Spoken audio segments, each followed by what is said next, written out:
I'm about to start recording on a song here soon, so I'm going to record this one a little bit early. I was going to make that kick sub tutorial, but in the process of recording the song, shooting the music video for getting all that editing done, I'm not sure how much time I'm going to have, so I'm going to do a simple, quick one.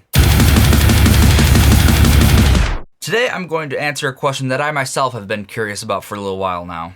For the song that I'm about to record, I will be using this Chapman Ghost Fret 7 Pro. Now, I upgraded this one with an Evertune bridge and Fishman Modern pickups, and this thing absolutely destroys. It has a monstrous aggressive tone and it cuts through the mix like butter. But best of all, I'm an extremely heavy picker, so this Evertune is a lifesaver. So every time I overpick the strings, it still stays in tune and it doesn't go sharp like every other annoying bridge. And this song has a nice mix of fast picking and sustained notes, so the Evertune is absolutely crucial for this song. But with the Evertune comes a question. How fast can I completely restring a guitar and tune to pitch? The nice thing about Evertune is that if you're using the same string size, you can take a string off, put a new one on, and as soon as it stops tuning up, you know it's going to be right back to the same pitch it was because the string tension is the same. When I put my Fishman Moderns in here, I had to completely take out the Evertune system. I left the strings on it, and then when I screwed it back into the guitar, it was still in tune. I might make my own separate video about why I love this Evertune so much, and I don't think I can ever go back. One quick note, today I am testing out a new little toy, the WA87. I'm using that to record my voiceover here, so let me know what you think of it. So for the new guitar strings, I'm adding the same set I always use, the best strings ever, the D'Addario NYXLs. Put simply, these are the best strings ever for metal. Now, if you're playing a bunch of clean guitar and whatnot, these are actually the worst strings ever. But if you're playing straight metal and straight distortion, you can't beat these. I've gone through way too many strings, different brands, sizes, and these are easily my favorite. That said, I wish they had a slightly smaller pack than this for 7 strings. They do have a lighter gauge set, but the low string on that is actually thicker, and that's not what I want. I want an all-around thinner set. But that doesn't bother me too much because the Evertune really takes care of me here.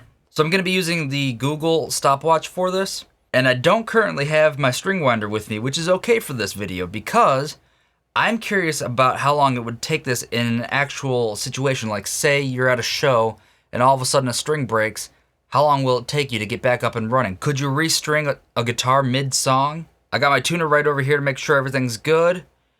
And strings here, Evertune tool here. Let's get this started.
Let's see how it sounds.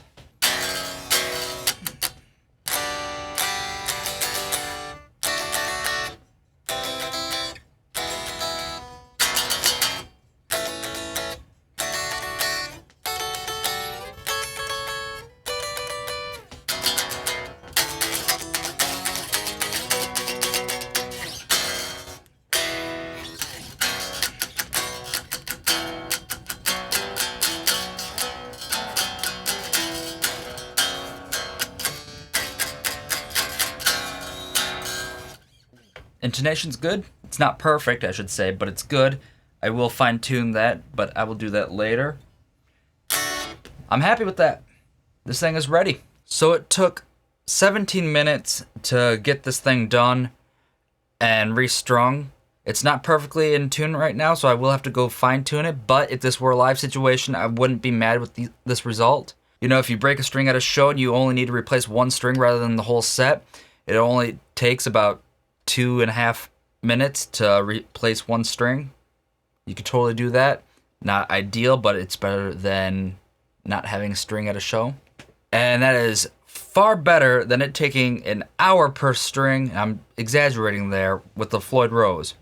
God, I hate Floyd Rose.